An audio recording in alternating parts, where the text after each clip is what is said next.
wajib mengikuti manhaj para sahabat, karena para sahabat adalah orang pertama kali menuntut ilmu. Yang pertama kali menuntut ilmu para sahabat, yang pertama kali mendengarkan wahyu para sahabat, yang pertama kali mengamalkan ilmu siapa? Para sahabat. Yang pertama kali mendakwahkan ilmu para sahabat. Maka kita wajib mengikuti jalannya mereka, wajib. Yang ketujuh, wajib mensucikan Allah dari berbagai sifat kurang dan aib. Wa subhanallah. Yang ketujuh, wajib mensucikan Allah dari berbagai sifat kurang dan aib.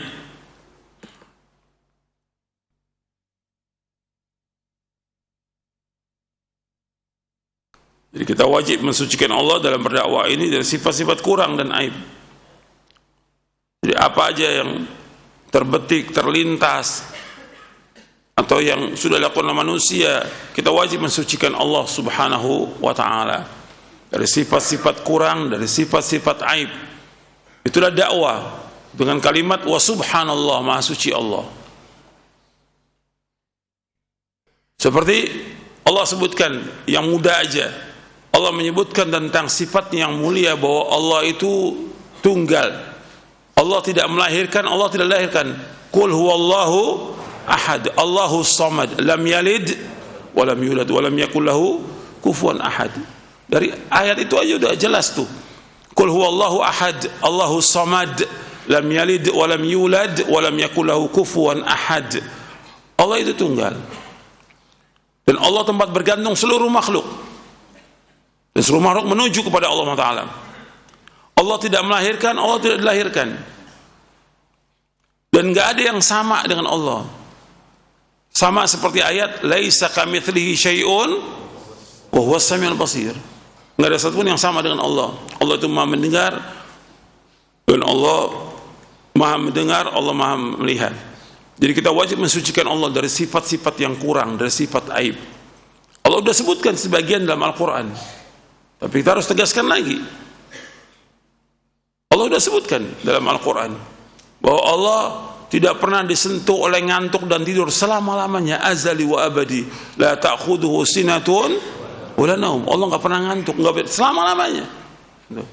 Allah enggak pernah capek, Allah enggak pernah lelah. Wa ma massana min lughub. Allah enggak pernah capek, enggak pernah lelah. Nabi juga mensifatkan Allah bahwa Allah itu matanya melihat, tidak seperti Dajjal. Inna rabbakum laisa bi'awar. Sesungguhnya Rabb kalian tidak buta sebelah. Kalau Dajjal buta sebelah, Allah Maha melihat dengan sempurna. Banyak ayat dan hadis yang mensucikan Allah. Kita wajib demikian. Bahwa Allah punya sifat rahim, Allah Maha adil. Ketika terjadi bencana, terjadi musibah, terjadi petaka, kita wajib mensucikan Allah. Yang melakukan perbuatan di langit dan di bumi siapa? Allah. Fa'alun lima yurid. Allah berbuat apa yang Allah kehendaki. Semuanya berjalan dengan kehendak Allah. Apa yang Allah tidak kehendaki tidak akan terjadi.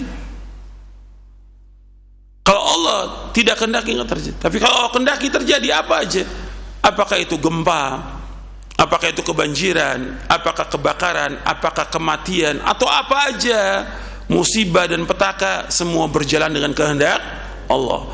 Dan kita wajib mensucikan Allah. Jangan mengatakan kok Allah tidak adil, Allah kok tidak sayang. Allah sayang. Dan Allah Maha adil. Bahwa Allah tetapkan demikian dengan hikmah yang sangat besar yang manusia tidak tahu.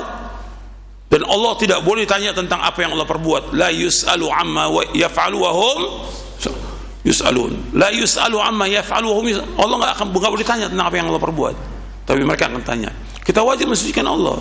Semua yang terjadi di langit dan bumi, apakah bentuknya kelaparan, kesulitan, kesusahan, gempa, itu bentuk kasih sayang Allah kepada hambanya. Karena dengan itu Allah akan menghapuskan dosa mereka. Allah ingin mengangkat derajat mereka. Allah ingin manusia ini bertaubat kepada Allah. Allah ingin kembalikan mereka kepada jalan yang benar. Banyak hikmahnya, ratusan hikmah kata Ibnu Qayyim, ribuan hikmah yang bisa kita gali dari musibah yang menimpa manusia. Kita wajib apa? Mensucikan Allah. Jangan sampai sekali mengatakan kok begini Allah, kok seperti, nggak boleh. Hati-hati itu. Kita wajib mensucikan dan ingatkan kepada manusia. Kita wajib mensucikan Allah karena Allah Arhamur Rahimin. Allah Maha Sayang dan Allah Maha Adil. Allah Maha Bijaksana. Kita wajib menetapkan semua sifat-sifat yang mulia bagi Allah Taala. Nggak boleh menetapkan sifat-sifat yang apapun yang terjadi pada diri kita, keluarga kita, masyarakat, semuanya bentuk kasih sayang Allah kepada kita. Karena Allah itu Arhamur Rahimin. Kita belum tahu hikmahnya, tapi itu kasih sayang Allah Taala. Perhatikan, Allah tidak pernah berbuat zalim kepada hambanya. Perhatikan bahwa Allah tidak pernah berbuat zalim kepada hambanya sama sekali. Ayatnya banyak dalam Al-Quran. Wa ma Allah bizalamil abid. Allah nggak pernah berbuat zalim kepada hambanya sama sekali. Jadi ini harus kita terus ingatkan tuh. Ketika kita mengalami kesulitan, kesusahan, Allah Maha Adil, Allah Maha Sayang. Tapi kita harus jalankan apa yang Allah perintahkan dan jalankan apa yang diperintahkan oleh Rasulullah SAW. Tapi jangan mensifatkan Allah dengan sifat-sifat yang buruk seperti orang-orang Yahudi, seperti orang-orang Nasrani, seperti orang-orang kafir dan yang lainnya. Jangan mengikuti mereka. Jadi kita wajib mensucikan Allah dalam dakwah ini. Dan ini terus dalam kita dakwah harus terus mensucikan Allah Subhanahu wa taala. Yang kedelapan, kita harus bara, berlepas diri dari kaum musyrikin. Kita harus bara. Yang insya Allah nanti pekan depan kita akan bahas tentang al-wala wal bara.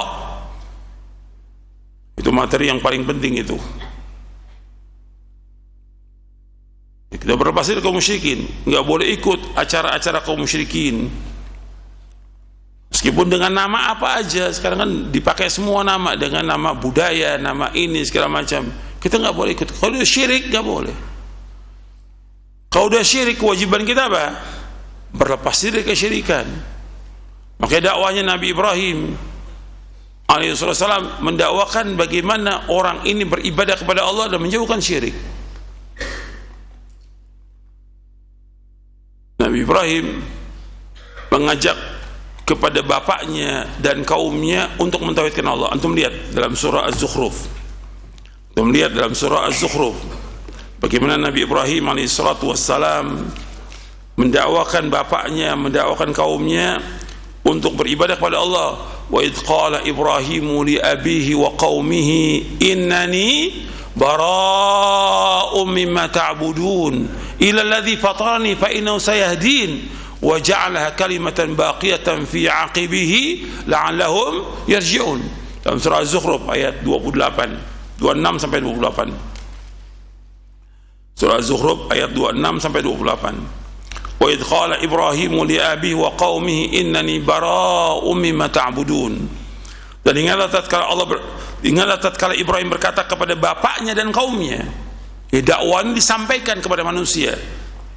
Innani bara'um mimma ta'budun. Aku berlepas diri dari apa yang kalian sembah.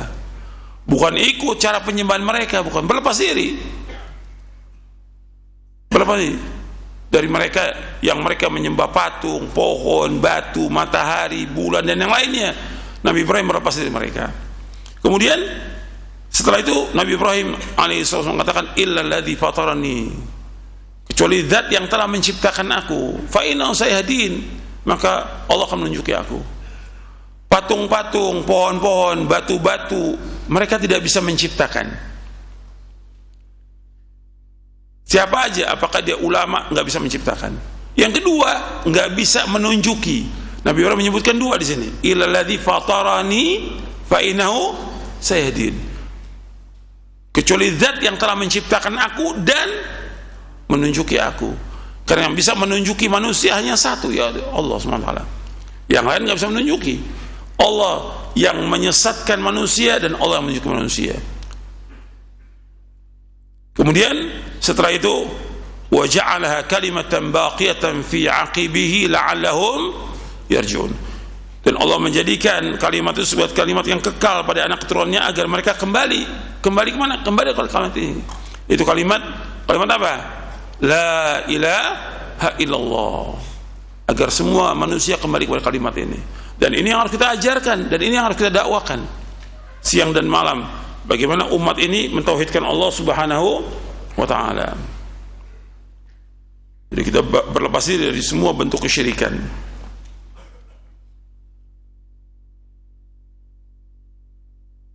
Yang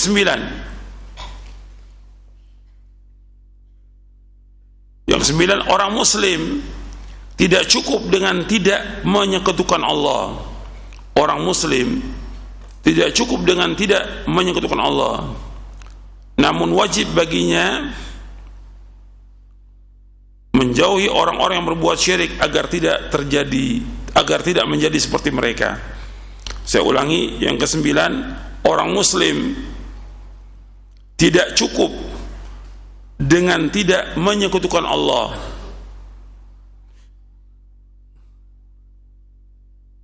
namun wajib baginya menjauhi orang-orang yang berbuat syirik agar tidak menjadi seperti mereka. Dan pembahasannya nanti pekan depan ini, poin yang ke-8, ke-9 ini pekan depan, tentang al-wala wal bara. Jadi dia nggak cukup mengatakan saya nggak menyekutukan Allah, tapi dia juga wajib menjauhkan orang berbuat syirik agar tidak menjadi seperti mereka. Karena ketika dia bergabung dengan orang-orang musyrik, ya dia akan jadi seperti mereka. Berteman dengan orang-orang musyrik, dia akan jadi seperti mereka. Bahkan ketika dia tinggal bersama orang musyrik, dia akan jadi seperti mereka. Maka Nabi berlepas diri dari orang-orang yang tinggal bersama kaum musyrikin. Berlepas diri Nabi. Jadi betul-betul untuk menjaga akidah itu, kita harus mencari lingkungan yang betul-betul mengajak untuk mentauhidkan Allah Subhanahu wa ta'ala. Jelas sampai sini? Sekarang satu lagi pembahasannya.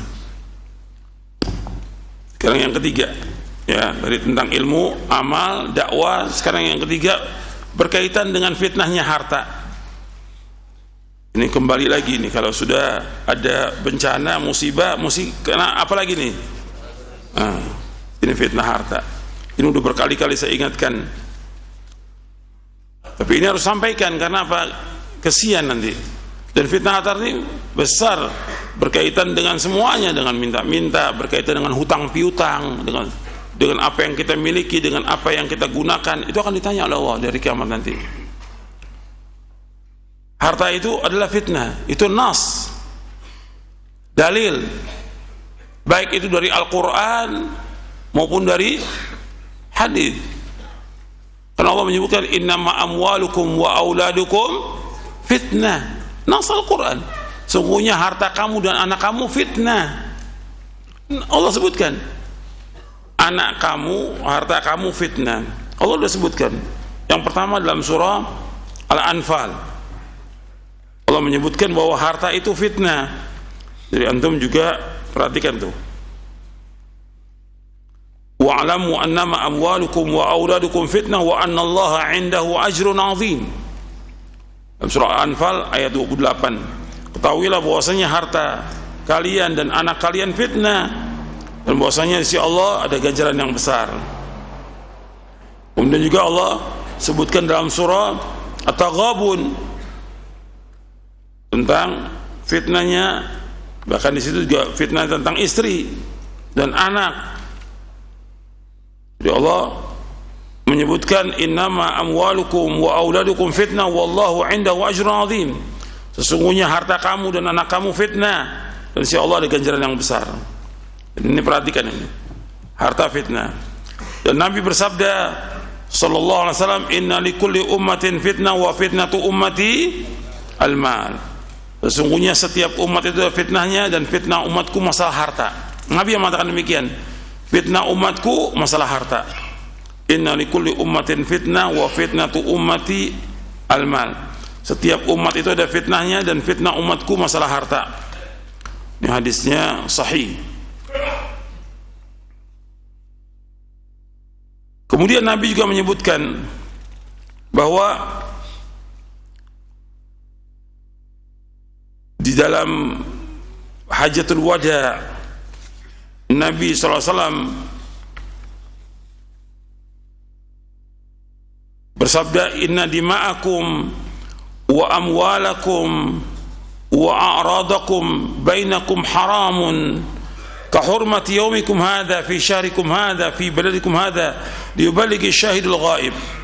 Sesungguhnya darah kalian, harta kalian, kehormatan kalian di antara kalian haram sebagaimana haramnya hari ini, di bulan ini, di negeri ini. Liyuballighi syahidul ghaib, adalah orang yang hadir menyampaikan kepada yang tidak hadir. Hadis ini sahih riwayat Bukhari dan Muslim.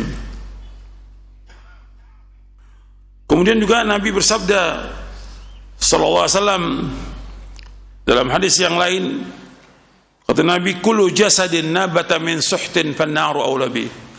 Setiap tubuh yang dagingnya tumbuh dari yang haram, maka neraka lewat bagi dia. Hadis ini sahih diriwayatkan oleh Imam Baihaqi dalam Syu'abul Iman, dan juga Abu Nuaim dalam Hilyatul Auliya, dan Abu Ya'la dalam Musnadnya dari sahabat Abu Bakar As-Siddiq radhiyallahu an. Jadi setiap tubuh yang dagingnya tumbuh dari yang haram, neraka lewat baginya. Ini kita wajib hati-hati.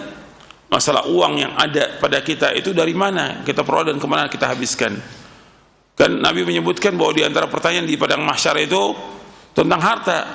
Wa an malihi min aina iktasaba wa fima anfaqa. Tentang harta itu dari mana dia peroleh dan kemana dihabiskan. Dan masalah harta juga akan ditanya oleh Allah, uang kita dari mana? Apakah itu minta-minta? Apakah itu bukan milik kita? Apakah itu utang yang kita tidak bayar? Akan ditanya, itu berat. Masalah harta ini masalah besar dan akan dituntut di hari kiamat nanti. Kemudian Nabi pernah menasihati seorang sahabat yang bernama Hakim bin Hizam.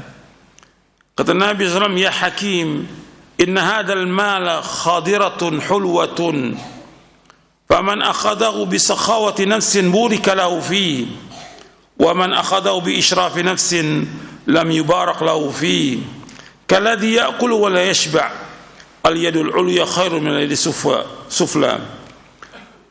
Wahai Hakim, kata Rasulullah SAW, wahai Hakim, sesungguhnya harta itu indah dan manis. Barang siapa mengambilnya dengan berlapang hati, maka akan diberikan berkah padanya. Barang siapa mengambilnya dengan kerakusan, ya tamak kepada harta, maka Allah tidak akan memberikan keberkahan pada harta itu. Dan perumpamaannya seperti perumpamaan orang yang meminta dan mengharap dan tamak kepada harta ini. Seperti orang yang makan tapi nggak kenyang, karena tidak ada keberkahan pada harta itu. Dan tangan yang di atas lebih baik daripada tangan yang di bawah. Hadis ini sahih riwayat Bukhari dan Muslim. Nabi SAW menyuruh Hakim untuk dia mengharap hanya kepada Allah. Tidak boleh minta-minta kepada manusia. Tidak boleh minta-minta. Karena ketika dia minta-minta mengharap, harta itu tidak apa? Tidak barokah. Nabi mengatakan tidak barokah harta itu.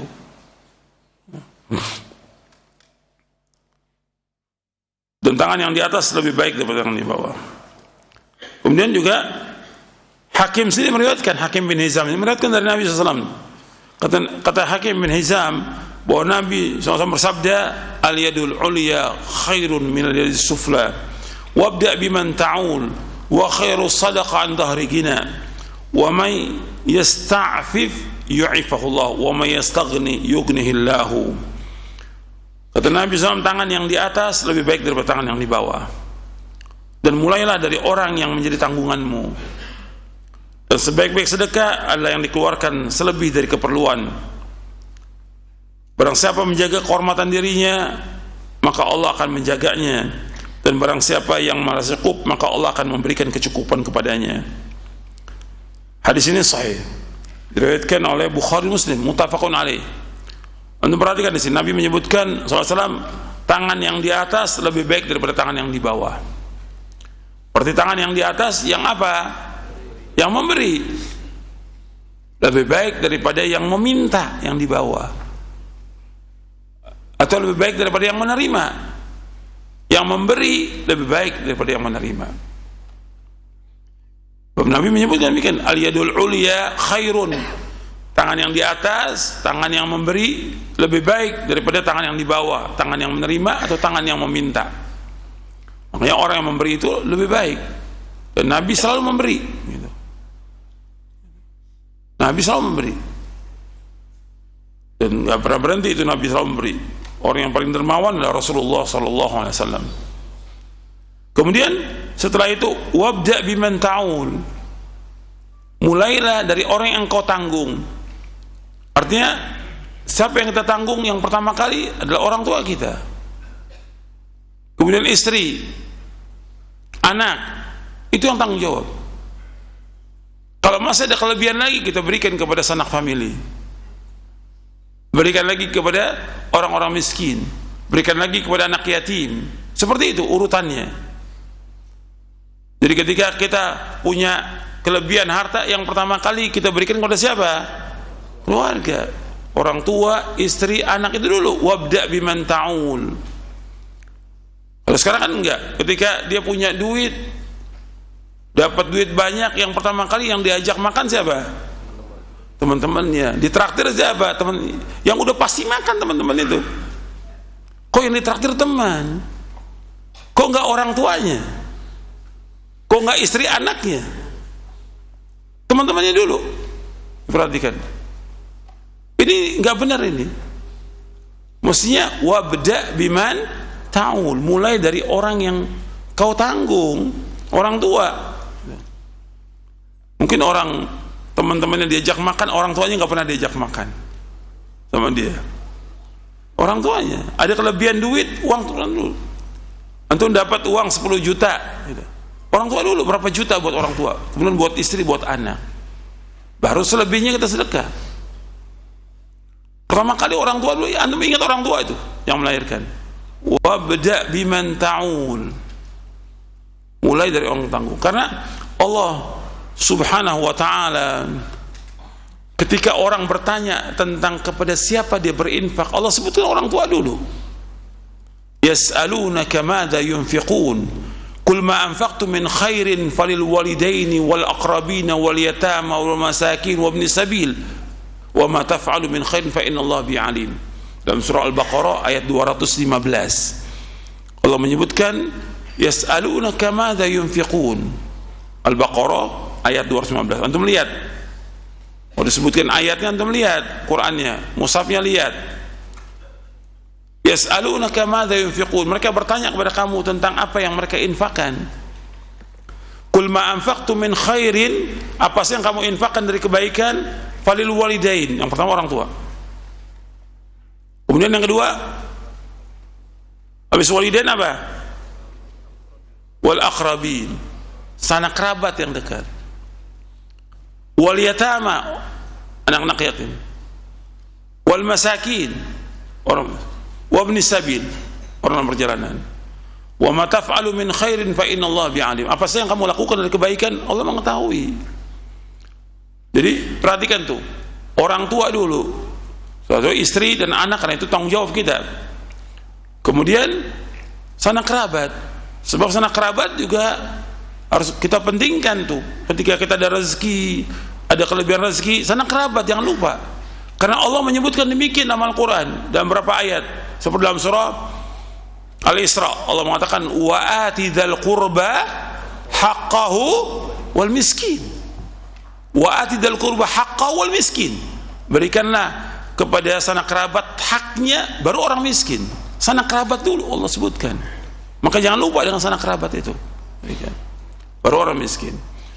Jadi perhatikan tuh, kita mulai ketika kita mendapatkan rezeki, ada kelebihan, yaitu kepada sanak kerabat. Jadi kita mulai dulu orang yang kita tanggung. Kemudian kata Nabi, wa khairus sadaqah an dhahri ghina, sebaik-baik sedekah itu selebih dari keperluan kita. Artinya sesudah kita memberikan kepada orang yang wajib, yang kita nafkahi siapa? Yang kita wajib nafkahi orang tua, istri, anak, itu yang wajib kita nafkahi. Masih ada kelebihan, maka kamu sedekahkan, itu yang terbaik. Wa afdalu sadaqah an dhahri ghina, sebaik-baik sedekah selebih dari yang sudah keperluan kita. Udah kita orang tua udah kita kasih, istri udah, anak udah kita penuhi kebutuhannya, sedekahkan. Udah kaum muslimin. Itu perhatikan, wa khairus sadaqah an dhahri ghina. Kemudian Nabi melanjutkan, wa may yasta'fif yu'ifahullah, barang siapa yang menjaga dirinya, Allah akan jaga dia. Maksudnya orang yang enggak minta-minta, Allah akan jaga dirinya. Kita harus punya sifat apa? Iffah. Kan sudah saya bawakan tentang akhlak yang mulia ada berapa? Sebutkan. Yang pertama apa? Sabar. Yang kedua, iffah. Yang kedua, iffah artinya kita menjaga diri. Yang ketiga, syaja'ah. Yang keempat, keadilan. 4 akhlak yang mulia. Antum lihat catatannya. Sudah saya sampaikan penjelasan Al-Imam Ibnu Qayyim dalam kitabnya Madarijus Salikin. Di akhlak yang mulia itu diantaranya iffah. Iffah itu menjaga diri. Kita harus jaga diri kita, jangan minta-minta, jangan mengharap pada manusia.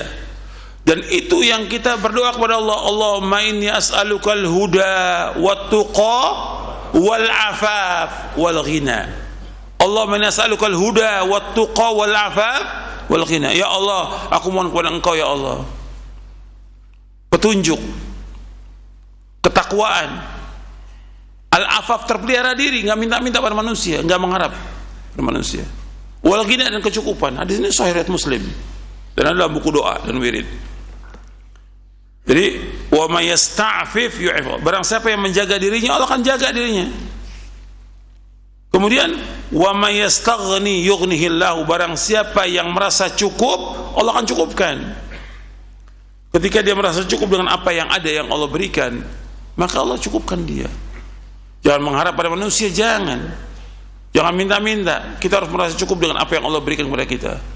Ketika kita redho dengan apa yang Allah berikan kepada kita, kan rezeki ini sudah Allah bagi semuanya. Ketika kita redho dengan apa yang Allah bagi, maka kita menjadi orang yang paling kaya di muka bumi ini. Wardo bima qasamallahu laka takun aghnan nas. Dan kamu redho dengan apa yang Allah berikan kepada kamu, maka kamu akan menjadi orang yang paling kaya. Redho dengan apa yang Allah berikan. Semua ini rezeki, semua sudah dibagi. Enggak ada satupun orang yang enggak dapat rezeki.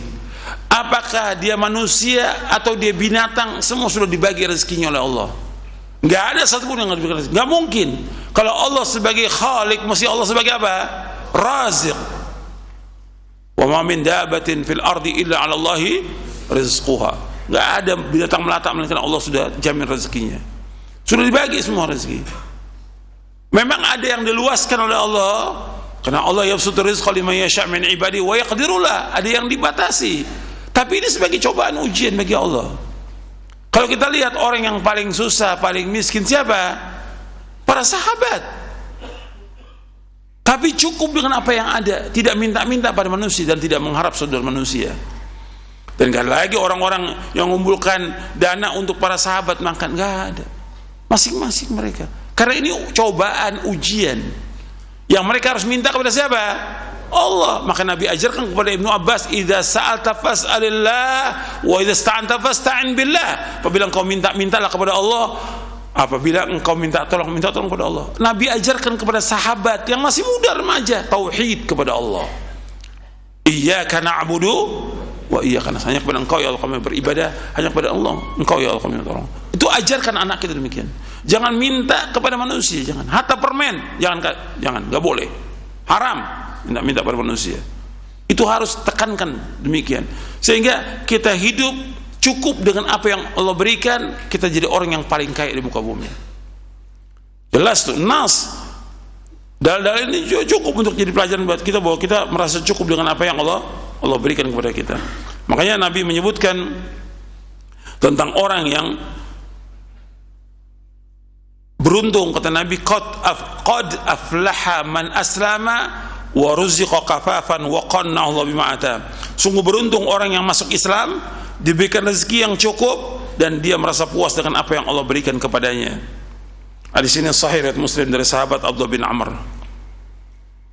Kemudian juga Nabi bersabda, tuba liman hudiya ilal Islam wa kana 'aishu kafafan wa qani'a. Kata Rasulullah SAW, berbahagialah orang yang mendapat petunjuk untuk memeluk agama Islam. Jadi orang yang paling bahagia orang Islam. Orang yang paling bahagia orang yang memberikan hidayah untuk masuk ke dalam agama Islam. Orang yang paling bahagia. Kemudian diberikan rezeki yang cukup dan dia merasa puas. Cukup bukan berarti kaya, bukan. Cukup dia untuk makan sehari, cukup. Besok dia cari lagi nafkah, cukup dia.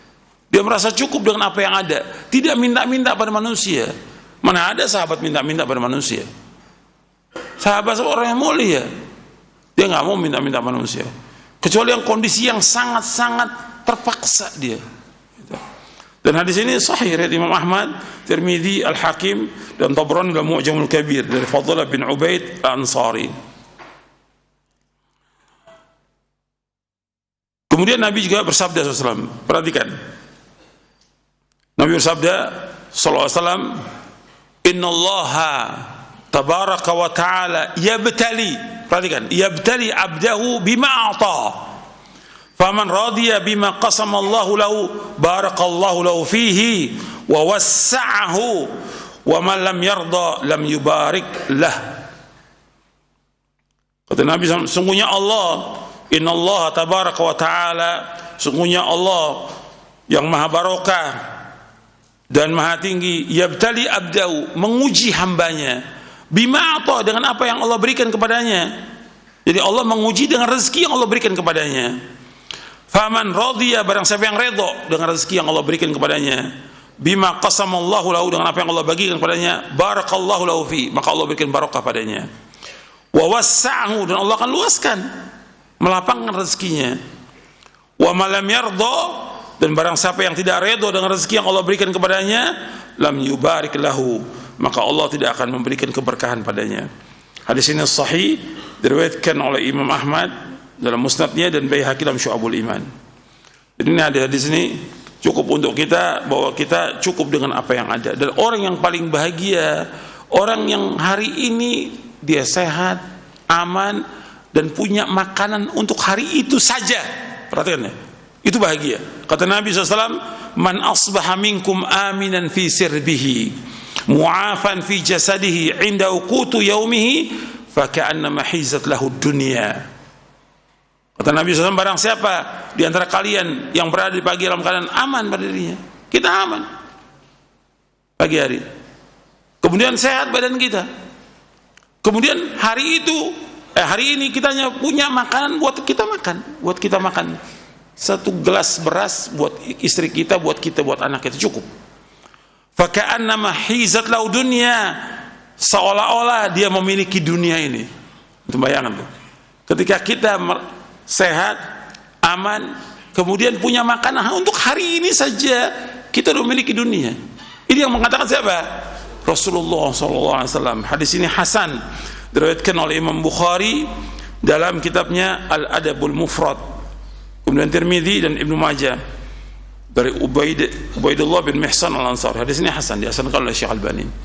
Jadi anda perhatikan tuh, bahwa kita harus merasa cukup dengan apa yang Allah berikan kepada kita dan tidak mengharap sesuatu dari manusia. Gitu. Dan kita jangan maksakan diri kita untuk minta-minta, dan juga jangan maksakan diri kita untuk utang. Apa yang ada bisa kita beli, enggak, kita sabar. Sabar dong. Kecuali kondisi terpaksa yang kita harus utang untuk makan, antum utang untuk makan. Bukan buat utang buat beli sepeda, beli motor, beli mobil, bukan. Utang untuk makan. Nabi menggadaikan barangnya untuk apa? Untuk makan. Nabi menggadaikan apa? Baju besinya kepada siapa? Kepada Yahudi. Itu nanti kita akan bicarakan, ada di buku di Syarah Aqidah di bab Al-Wala wal Bara nanti. Bahwa Nabi menggadaikan baju besinya untuk apa? Untuk makan, bukan untuk yang lain. Jadi kita jangan gampang-gampang juga berutang. Kalau antum utang, antum segera bayar, karena berat. Ruh kita ini nggak akan sampai kepada Allah sampai kita apa? Belum sampai kepada tempatnya sampai kita bayar utang. Nafsul mu'mini mu'allaqatun bidaini hatta yuqda anhu. Ruh seorang mukmin tergantung dengan hutangnya sampai dia bayarkan. Kalau dia belum bayar, belum masuk kepada tempatnya dia. Berat dia di hari kiamat. Berat. Dan Nabi tidak mau sholatkan orang yang apa? Utang. 2 dinar dia punya utang, Nabi nggak mau sholatkan. Suruh sahabat sholatkan, Nabi nggak mau sholatkan. Menunjukkan bahwa besar dan berat masalah utang itu. Nggak boleh antum menganggap remeh utang. Segera bayarkan, karena akan dituntut di hari kiamat. Berat itu. Dan bisa jadi orang muflis nanti, bangkrut. Ketika dia masih ada utang belum dibayar, maka yang akan dia bayar kepada orang-orang itu di hari kiamat tidak ada lagi uang, tidak ada rupiah, tidak ada lagi dolar, nggak ada yang dirham, nggak ada lagi. Yang dia bayar dengan apa? Dengan amal solehnya, sholatnya, puasanya yang dilakukan, dia bayarkan kepada orang-orang yang pernah dia utang. Sampai habis amalnya, dia bangkrut, dimasukkan dia ke neraka dengan sebab itu. Anda perhatikan tuh, bukan masalah kecil, masalah besar.